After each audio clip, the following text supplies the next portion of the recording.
Hi everybody, and welcome back to Lost Genre Reddit Stories. For today's video, I've got two stories that come from the subreddit MaliciousCompliance.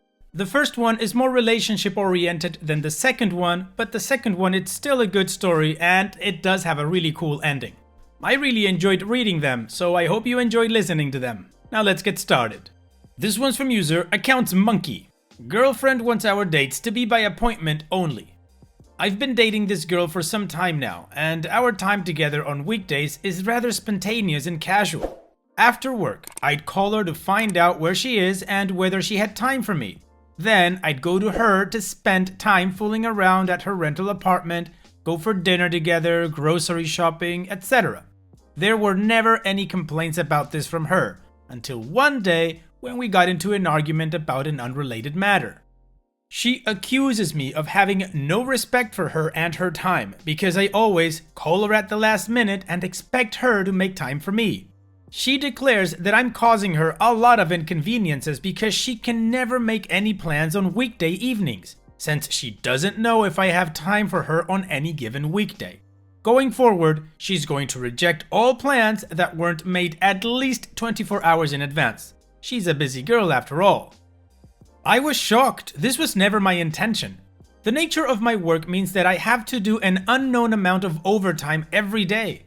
What I've been doing is to call her at 6 p.m. when she gets off work to give her an estimate of when I will finish, and when I can reach wherever she is. I can only get a reliable estimate at around 5 p.m. when my bosses leave for home. What this means is that if I have to give her a 24-hour heads up, I can never make any weekday commitments.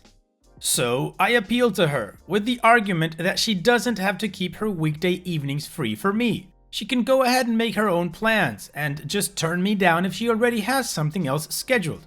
She rejects that argument because reasons. Now, my girlfriend is a foreigner in my country on a work visa. She has no family and few friends here. As a result, she gets lonely and wants to spend as much time together as possible.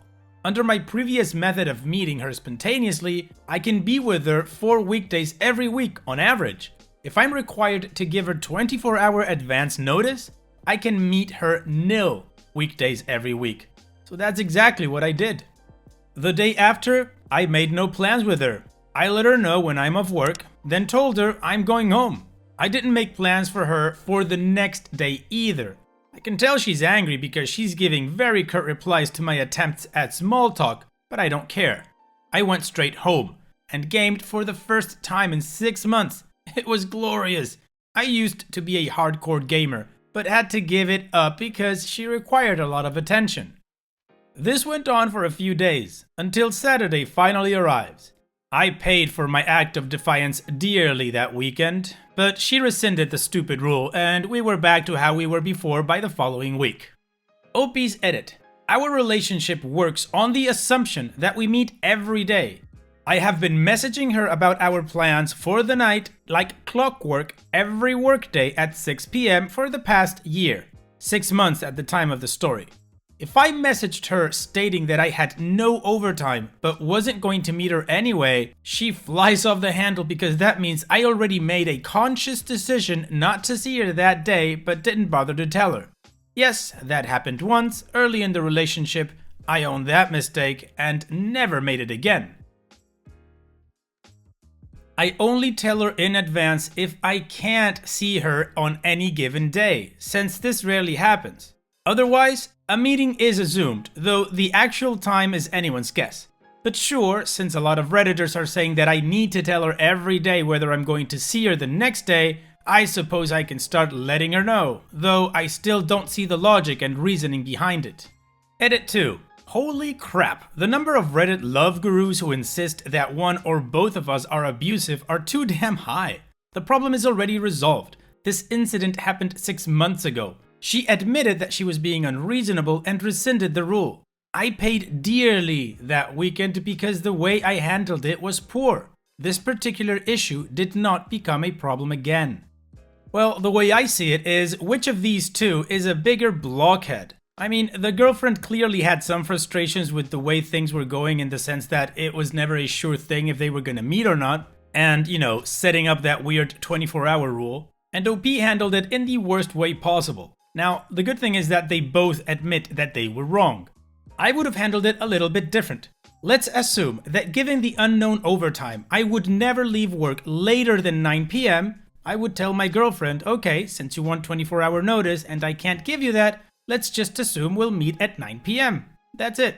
Now, regarding OP's second edit about the Reddit love gurus insisting that either one or both are abusive, do you think that is the case? Let me know in the comment section, and if so, tell me which one. Now, let's move on to the next post. This one's from user PackRat2488. Try to be lazy and get me to do your job? I'll let you fail.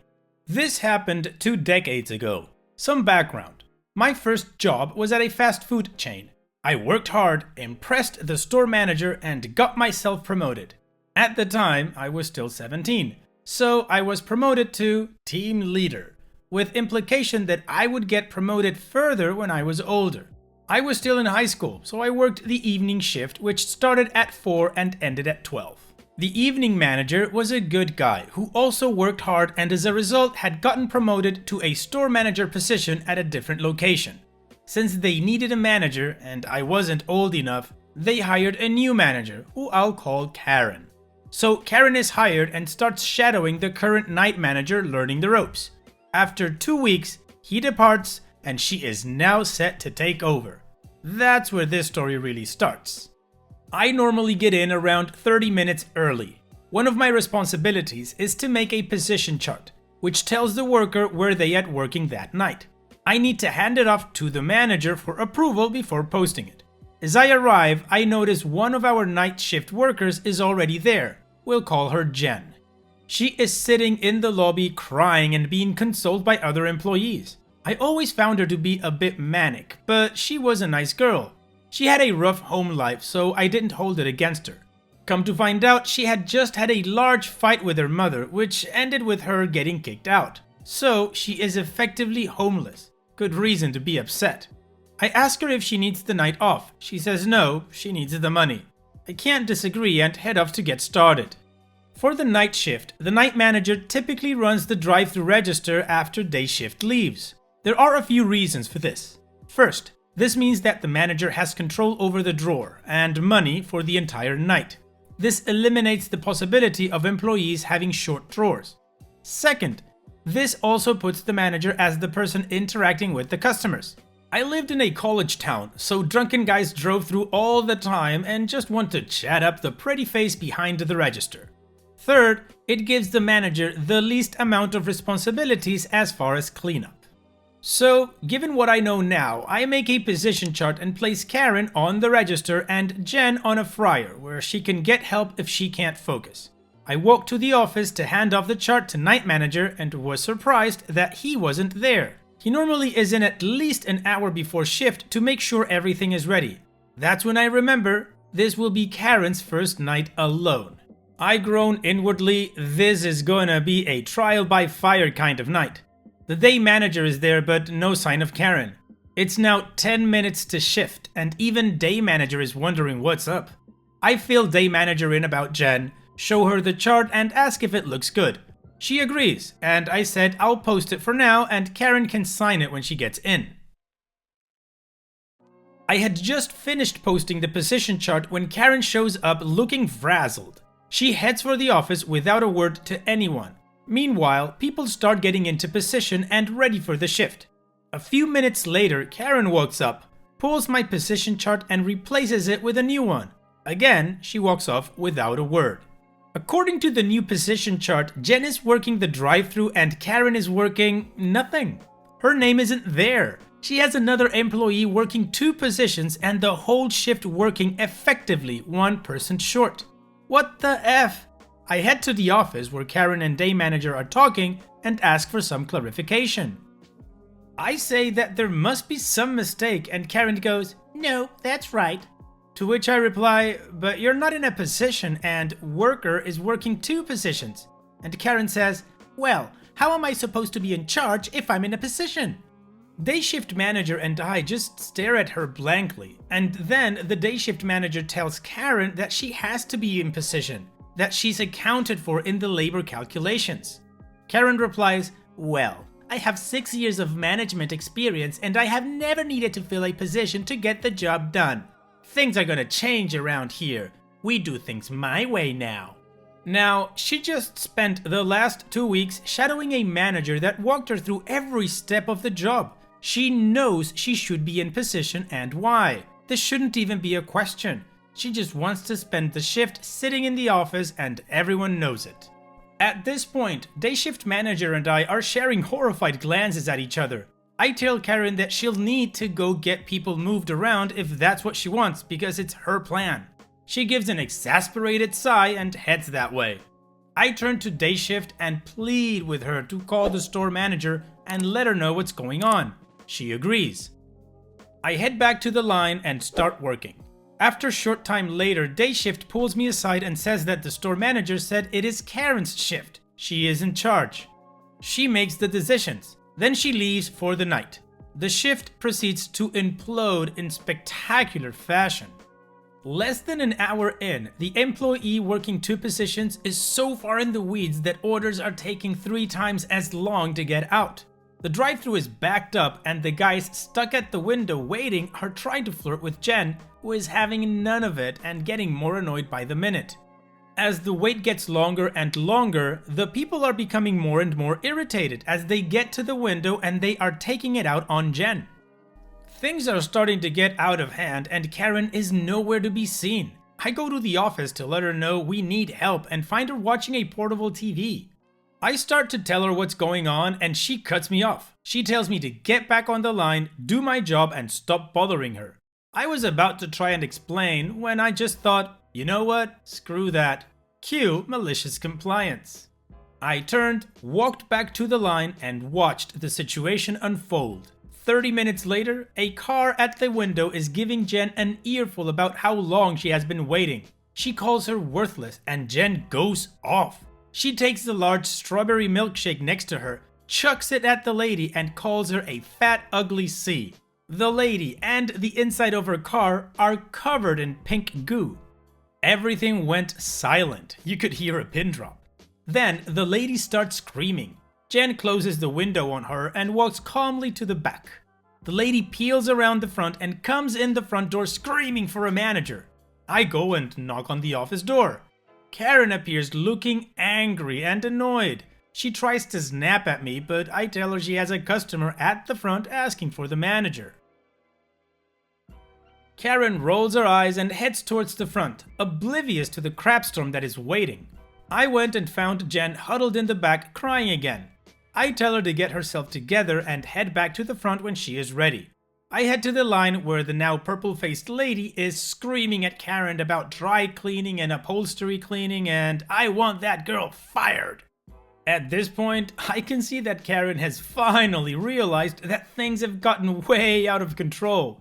She is trying to calm the lady down, but she is having none of it. Eventually, Jen comes back to the line and the lady starts in on her again, calling her all kinds of nasty things. Karen just stood there and let the woman berate her. Jen just kinda deflated in front of us. Watching her crumble like that just broke something in me. I walked over to Jen and said, "Just quit. You're better than this job and you can do better." She looked up at me for a moment, then smiled. She lifted her chin, walked to Karen and said, "I quit," handed her name tag to her and walked out.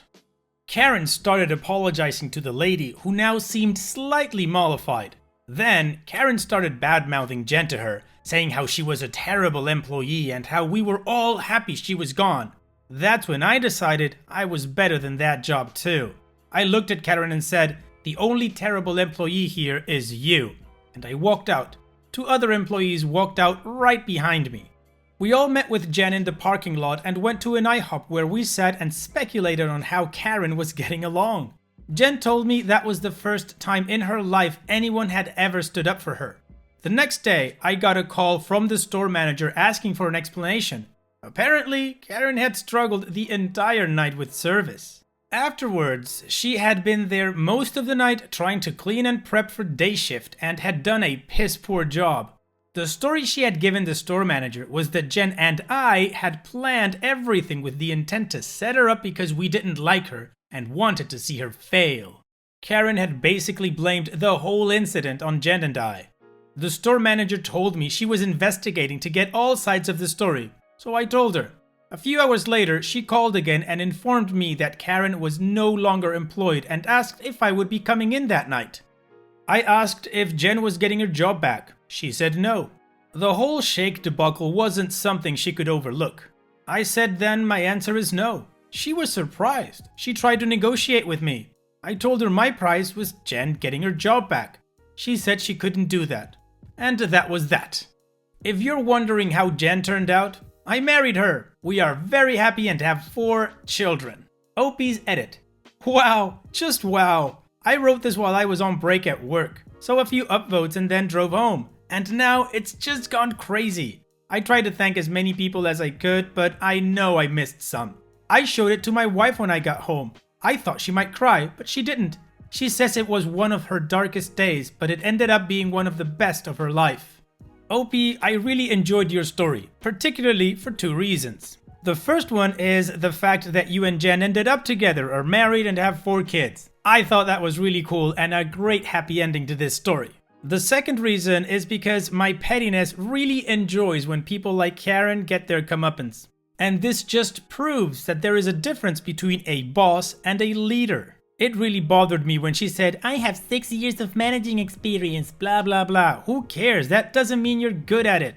You can have 20 years of manager experience and still be horrible at it. And the fact that companies hire you just speaks volumes about the type of companies you work for. They must suck if they're scraping the barrel to find people like you, Karen. Anyways, if you liked the story, please let me know in the comment section, and this way I know that I can also look for more stories from this sub. And so, we've reached the end of the video. I truly hope you liked it. If you did, leave a like. And don't forget to subscribe to reach our goal of 100,000 subscribers. Also, if you feel like chatting with others from this community, you can always join my Discord server and check out my subreddit. I'll leave the links in the description. And I'll see you guys in the next video.